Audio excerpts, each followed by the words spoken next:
Hello everybody. Today is September 14th, 2019, and I'll do a little, hopefully I'll do a little teaching.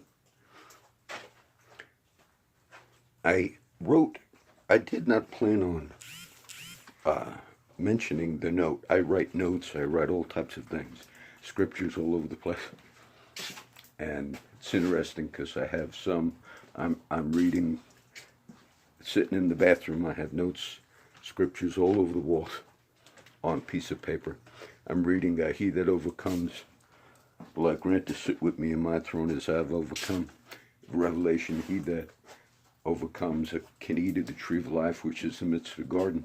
As I'm doing my normal routine, working on websites and all, I realized I had just finished the book of Revelation in my normal reading, one chapter at a time, old and new. And I had just finished Matthew's gospel. And it at the same time. And of course I have a bookmark. I'll go to the beginning, then I'll start in Mark, and then when I'm done with Revelation, I begin with Acts. But it looked like, it was interesting because it wasn't coordinated, but it was like an end season. And sometimes I'll write an important note just about my all videos are available to all people. Now, I wrote that note a while ago. The nightly shares, these are notes I have.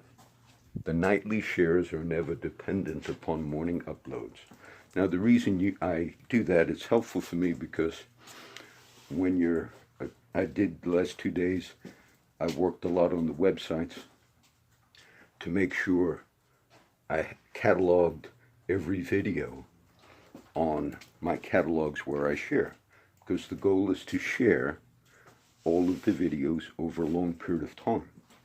And I had a bunch of videos that had no titles on them. I printed catalogs of every video. That's on a flash drive.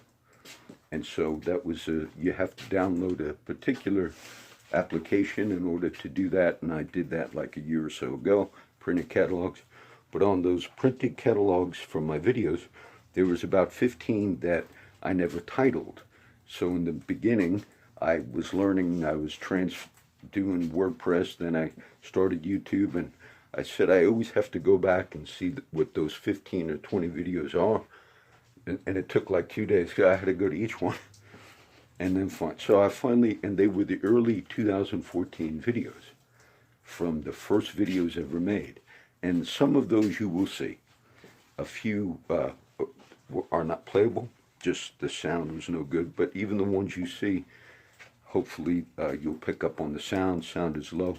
And I reviewed one, and it was me coming back from New Jersey when I was there for 3 months in 2013. And I was debating on trying to move back there to the New York City area. And I saw one of the videos, and it was the first Corpus Christi video. And I remember driving back in my sister's car because she passed away right before I got to New Jersey that year. And my mom said, you might as well take your sister's car. That was like an end-of-life thing.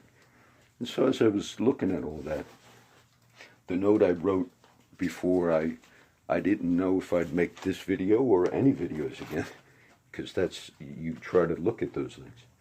But the note I wrote this morning was, if I never wrote or spoke again, there is enough to continue from now on. If I never uploaded or posted again, all the videos and text are available to all people everywhere on all these things. Now, why do I do that? I know you're not concerned with that.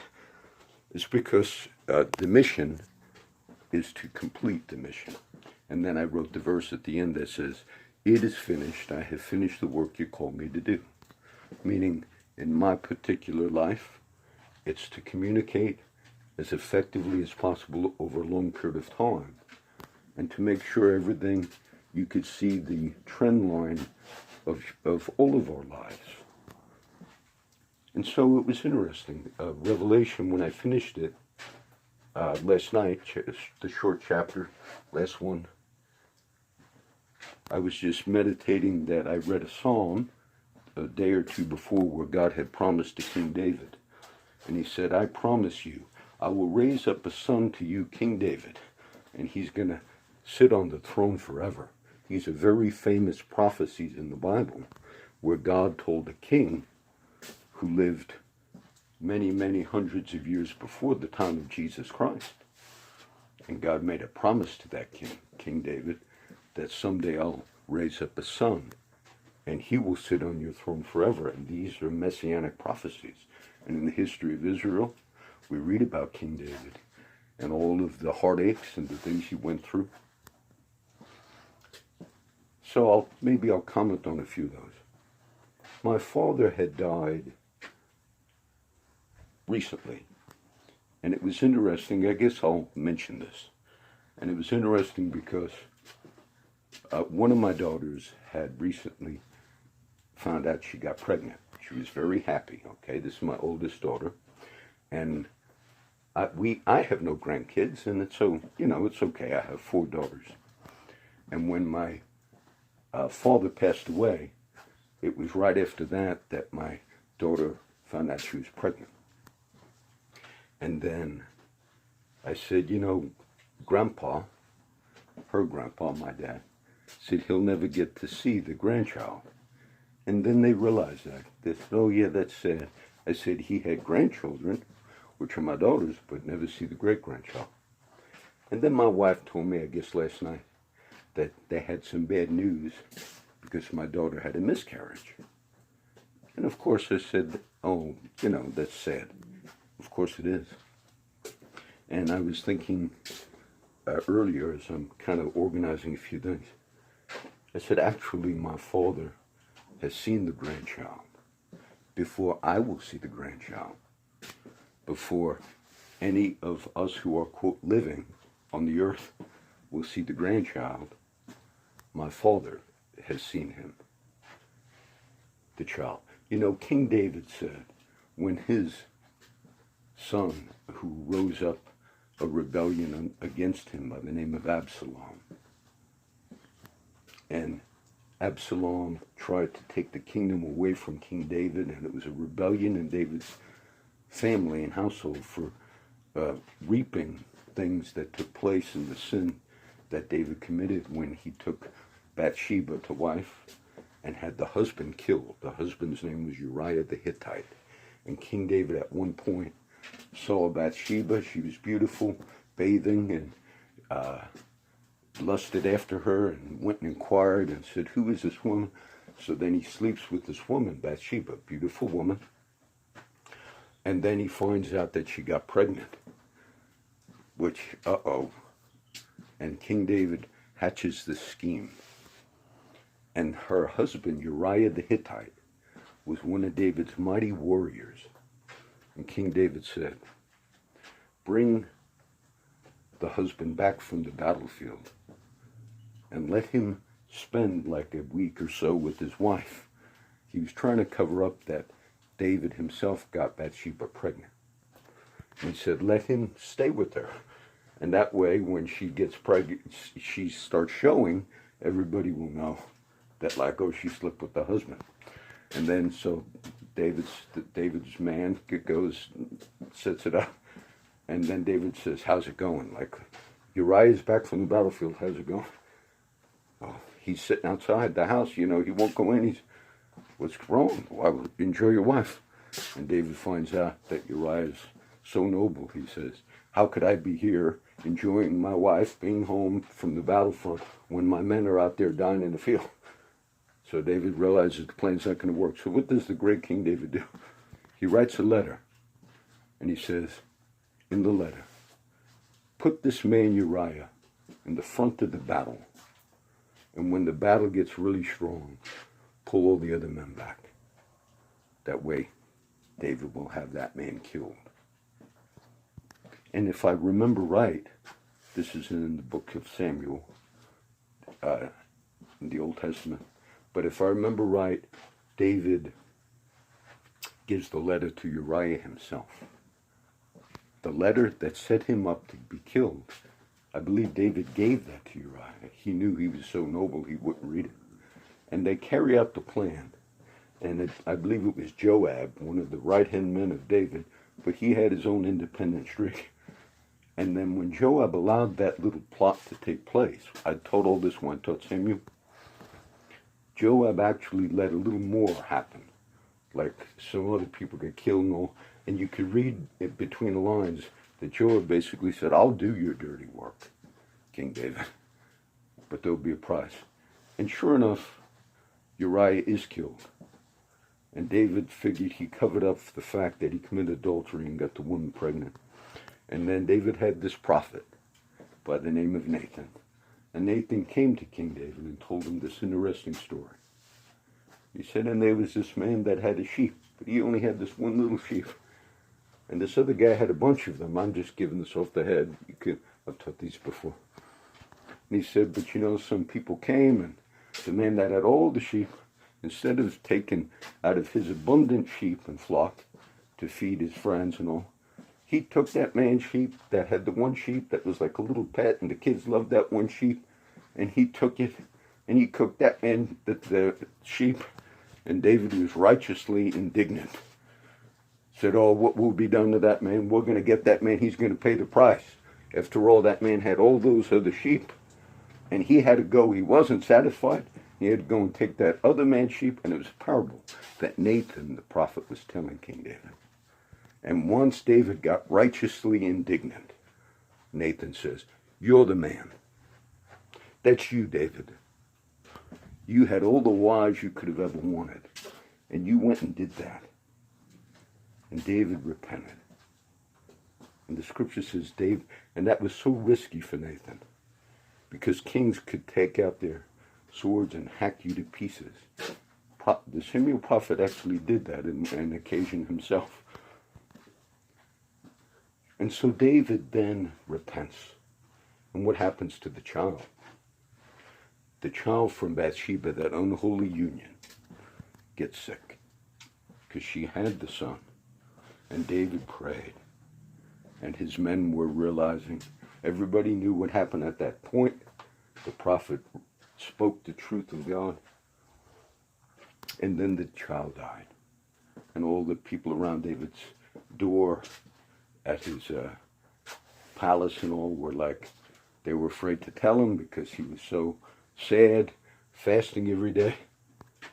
And then when the child, David, came out and says, what's up? He knew something was up. The people were like afraid, his top-end men.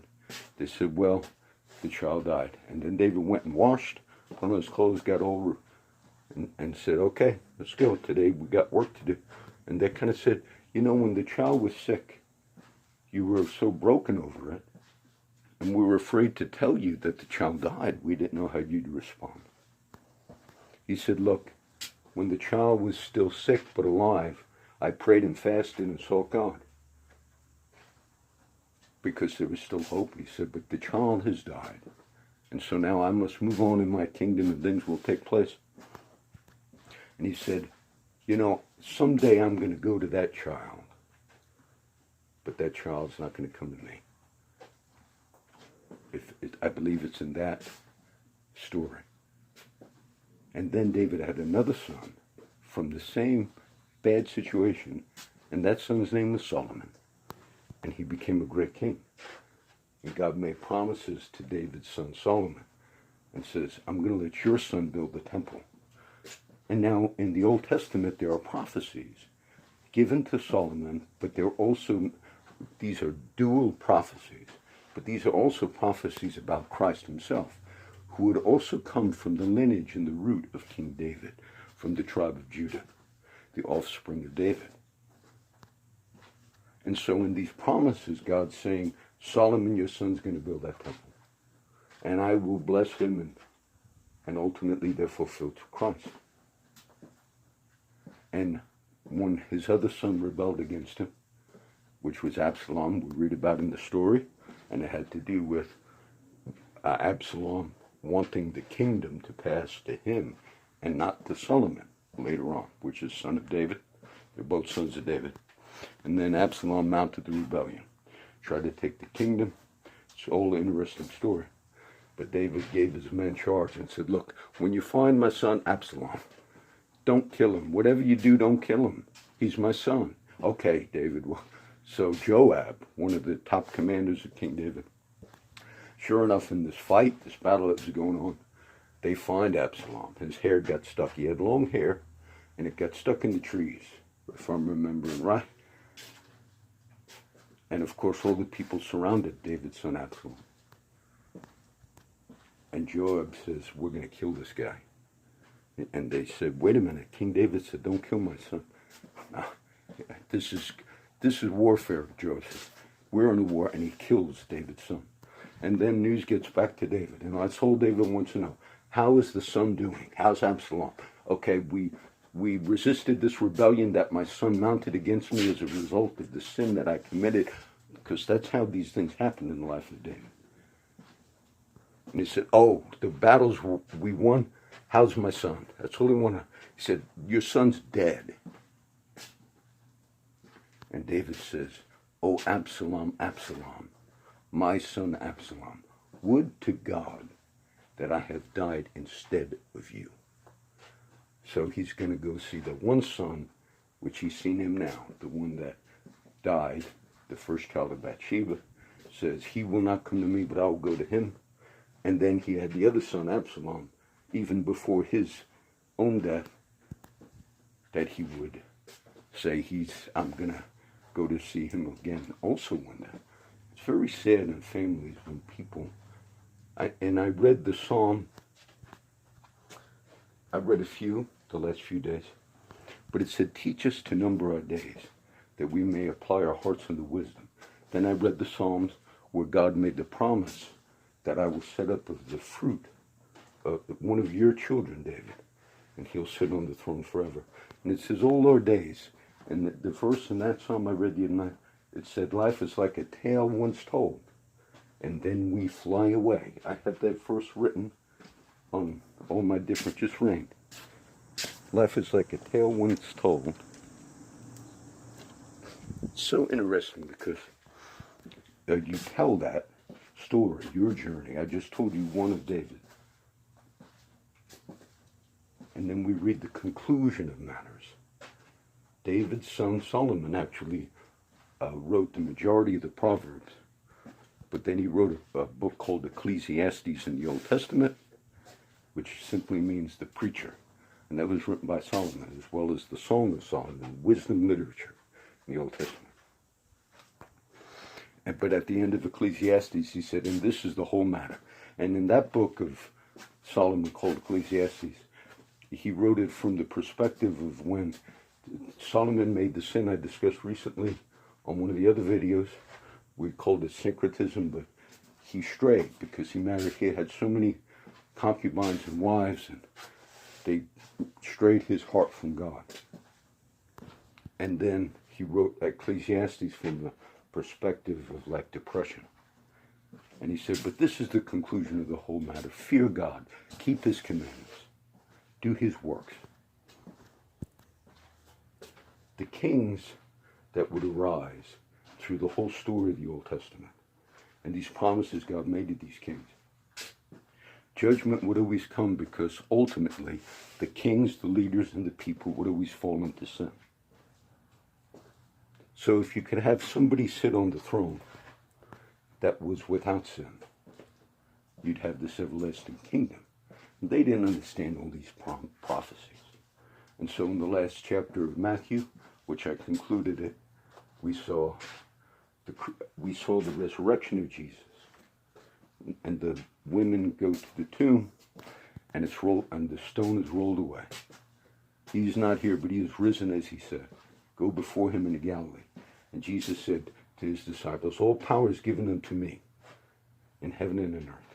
Go ye therefore in all nations, make disciples, baptizing them in the name of the Father, and the Son, and the Holy Spirit. Lo, I am with you always, even unto the end of the world, end of the age. So then he sits on the throne. Jesus raises from the dead. And then when he ascends into heaven, Acts chapter 1, also last chapter of Luke, he's seated at the right hand of the throne of God. Sit thou at my right hand until I make thine enemies thy footstool. All prophecies that came from the mouth and lips of David as he spake by the Spirit. So many years before the time of Christ. Yet those were prophecies about his own son, that he did not fully understand. And so Jesus gives this great commission to us. And then when we read the apostles in the book of Acts and the great sermons from Peter, Acts 2 and Acts 3, and Peter begins interpreting, and he says, King David at one time, he's preaching Christ, that Christ is now risen, and he's the fulfillment. And David in the Psalms prophesied things like, thou wilt not leave my soul in hell, neither will you suffer your Holy One to see corruption. I'm looking at these pictures of my friends that I just saw in the videos who are now dead. I had pictures from these friends in New Jersey. And so Peter's, when he's preaching, he says, and who was King David speaking about when he said, you will not leave my soul in hell, nor suffer your Holy One to see corruption, which meant David said at one point in his journey, he spoke by the Spirit and said, God promised me I will not rot in the grave. That's what that means. And Peter says, but David's tomb is with us unto this day. So when God made that promise, spoke through the lips of King David, he was speaking of Christ, Jesus the Messiah, that he would not remain in the grave. So Peter all of a sudden taps into what God meant, that there was a resurrection coming. Not spiritualizing it. God said to these men of the Old Covenant, made these promises, particularly to David, and said, one day you're going to have a son that's going to be forever on the throne. And in the natural mind, well, how could that happen? For someone to sit on the throne forever, that means they're never going to die. And what do we read? He's a priest with the power of an endless life in the book of Hebrews. So all of these prophecies that were given at periods of time in world history, these people were not coordinating some scheme. They had no idea what these things were being spoken. And then John, it's like an end of things. The last chapter of Matthew, last chapter of Revelation. And as we finish Revelation, we saw there's a lot of judgments taking place. But blessed are those who overcome. And what are the last words of Jesus? It happened to be in the last chapter of Revelation, which I am the root and the offspring of David, and I'm the bright and morning star. Jesus says, I'm that one. And whoever's thirsty, he can come. Those are the last words of Jesus in the Bible, not in the Gospels, but in the last book of the Bible, Revelation.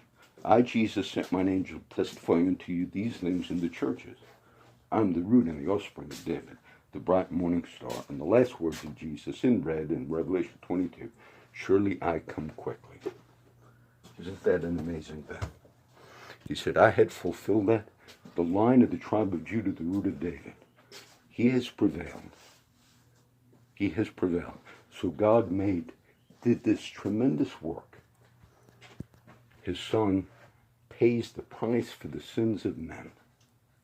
That's the death of Jesus on the cross. He was buried with the promise to David, you'll not leave a soul in hell, nor suffer him to see corruption. And on the third day he rose again. And he says, and go tell my brethren, I ascend to my God and your God. All of a sudden there's relationship. Those words are powerful when he says, go tell my disciples now, I ascend to my Father and your Father. And it says that in Revelation, that he will be our Father and our God, the restoration of relationship, where Galatians says, we cry, Abba, Father. And then what did Jesus do? He told his men, I'm going to go away. He prophesied, he told them that in John's Gospel, they would get saved. He says, but I'm going to go away. And we read this ascension in Acts chapter 1 and in the last chapter of Luke, for those who are not real familiar with it. And they're looking up to heaven. Life is like a tale once told, and then we fly away. And the angel says, and why are you standing here? Why are you men gazing into heaven? The same Jesus which was taken from you shall so come in like manner. Luke puts in his record. And then the Spirit of God comes in Acts chapter 2. And the mission began in that first century. Against all odds, the mission began. I'm with you even unto the end of the earth. Now, this would be the teaching video. I was thinking of speaking on the mass verses, and then I got caught up doing a lot of other work, so I didn't get a chance. But at this point, whatever the date I gave you was, it's interesting to see the beginning and the end of things. Make sure that you accomplish mission in your life. That's really what counts. I spoke about that theme, I think, on the last time I did a teaching video. I saw a lot of my friends, some of my homeless friends ask me for the verse every day. And yesterday, the girl that asked me, whenever she sees me, what's the verse? I said, Jesus said, the poor you always have with you. You can do them good whenever you want. Which was when that box of ointment, perfume was poured on Jesus. Judas makes that. We could have sold this money, and he was wanting to stealing from the bank. So that was one verse came, and she liked it. It was Heather. She liked that verse. Jesus, the poor you always have with you. You can do good to them whenever you want. Blessed are the poor in spirit, for they will inherit. So I gave you some scriptures, not all of that, I've taught on before. Hopefully you will see some of those original videos, and it's because I want you to see the whole journey. If you see some of those, the quality isn't good, but the reason, some of these friends of mine, I have pictures here, and they have died. I took pictures of going back to New York City, New Jersey, over these past 7 years. I took videos, and then I took the pictures from the phone. I had them printed. A lot of those friends, as I was reviewing them, have died. I left them little messages. I wrote them some notes when I left. Said it's getting back to God as a message, guys. And they know that that's what I'm up there doing, ministry, when I met all those friends. And I had a feeling maybe some more have passed. There should be a few of those original friends there. These were the paintings. This was, you see a video every now and then. There's a picture from Danny. He's holding a Christian book he had. He wanted to show. Danny was a retired cop who was an atheist. I have Danny here again. Danny and Rick. And these are some of the New York, New Jersey pictures from going back these last 8 years. And it's interesting because Danny gave me those beautiful paintings. Danny was an artist, but he bought these paintings from an old man. And Danny wanted to give me things, and I didn't want to take things from Danny. But he gave me these beautiful paintings. He said, John, do you want them? I said, Danny, I'll take these. I said, it reminds me of a journey. Man on a journey. Life is like a tale once told. Then we fly away. And I told Danny, I said, I'll take these, Danny. And Danny appreciated. You might see him on a few, but he appreciated that I tried to do some teaching with Danny. And he learned. He learned. Those were good experiences we had. Okay? So today, this Saturday, of the date that I gave you, is the most recent video, obviously. I think we covered a lot. I would just say, think about some of the things I mentioned on this video, how God had brought all those things together. I was doing a teaching, I remember this.